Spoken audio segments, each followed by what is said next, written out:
आपके साथ शाहीन अली और आप देख रहे हैं फसल क्रांति। तो आइए नजर डालते हैं आज के 10 बड़ी खबरों पर।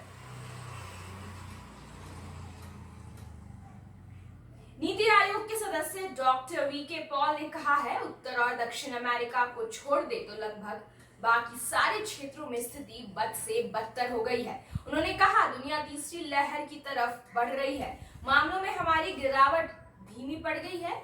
ये एक चेतावनी है। भारत में कोविड-19 के खिलाफ अगले 100 से 125 दिन महत्वपूर्ण है। रॉयटर्स में कार्यरत भारतीय फोटो जर्नलिस्ट दानिश सिद्दीकी की अफगान सुरक्षा बलों और तालिबानी लड़ाकों के बीच एक संघर्ष को कवर करते हुए शुक्रवार को मौत हो गई। फोटो गैलरी में पिछले दशक का उनका सबसे बेहतरीन काम शामिल है। पुलित्जर पुरस्कार विजेता दानिश ने युद्ध क्षेत्रों और इराक, हांगकांग, नेपाल व भारत के संकट काल की कई महत्वपूर्ण तस्वीरें ली थी। केंद्र सरकार ने शुक्रवार को दिल्ली हाई कोर्ट को बताया कि 18 वर्ष से कम आयु के बच्चों के लिए कोविड-19 वैक्सीन की क्लिनिकल ट्रायल जारी है और पूरा होने की कगार पर है। केंद्र सरकार ने आगे कहा कि इसको लेकर एक नीति बनाई जाएगी और विशेषज्ञों की अनुमति के बाद ही बच्चों का टीकाकरण किया जाएगा। प्रधानमंत्री नरेंद्र मोदी ने शुक्रवार को तमिलनाडु, आंध्र प्रदेश, कर्नाटक, उड़ीसा, महाराष्ट्र व केरल के मुख्यमंत्री से उनके राज्यों में कोविड-19 की स्थिति पर चर्चा की। प्रधानमंत्री ने कहा, हम इस समय एक ऐसे मोड़ पर खड़े हैं जहां तीसरी लहर की आशंका जताई जा रही है। हमें टेस्ट, ट्रैक, ट्रीट और टीके की रणनीति पर फोकस करते हुए आगे बढ़ना है।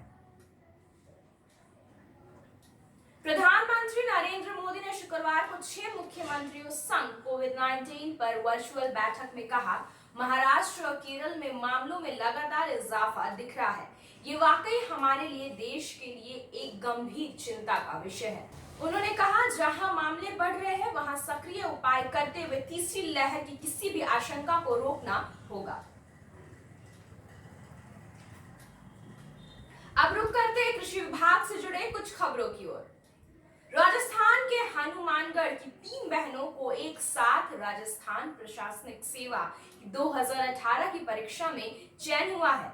अंशु, रितु और सुमन सहारन एक किसान सहदेव सहारन की बेटियां हैं। गौरतलब है कि सहदेव की 2 अन्य बेटियां रोमा और मंजू ने भी क्रमशः 2011 और 2012 में राज्य सिविल सेवा परीक्षा में सफलता प्राप्त की थी।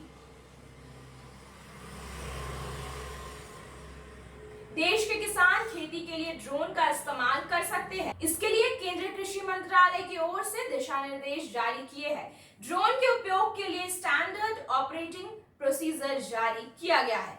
फसलों की सुरक्षा के लिए कीटनाशकों के इस्तेमाल ड्रोन के जरिए किया जा सकता है। विदेशी बाजारों में तेजी के रुख और त्योहारी मांग निकलने से दिल्ली तेल तिलहन बाजार में शुक्रवार को सरसों, सोयाबीन, सीपीओ तेल सहित विभिन्न तेल तिलहनों के भाव में तेजी देखने को मिली।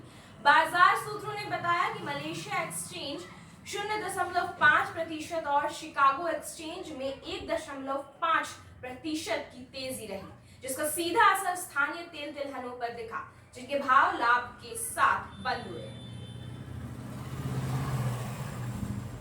अब नजर डालते हैं खेल जगत और बॉलीवुड से जुड़े कुछ खबरों की ओर।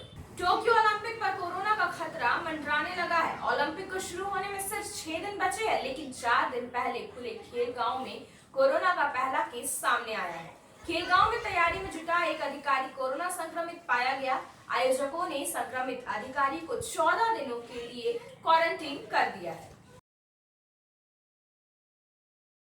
अंत में आपको बता दें कि सिंगर राहुल वैद्य और एक्ट्रेस दिशा परमार, जिनकी शादी शुक्रवार को हुई, मुंबई के एक शानदार होटल में अपना रिसेप्शन आयोजित किया। दोनों ने देर रात तक अपनी रिसेप्शन पार्टी में एक साथ डांस किया। उनके बिग बॉस 14 के को कंटेस्टेंट्स और करीबी दोस्त एलिगोनी और जैस्मीन भसीन शादी के रिसेप्शन में शामिल हुए थे। साथ ही अनुष्का सेन और खतरों के खिलाड़ी 11 के कुछ लोग भी पार्टी में उपस्थित हुए। आज के लिए बस इतना ही। आगे हम ऐसे ही आपको और भी अपडेट्स देते रहेंगे। तब तक के लिए बने रहिए हमारे साथ और देखते रहे फसल क्रांति। अब मुझे दीजिए इजाजत। धन्यवाद।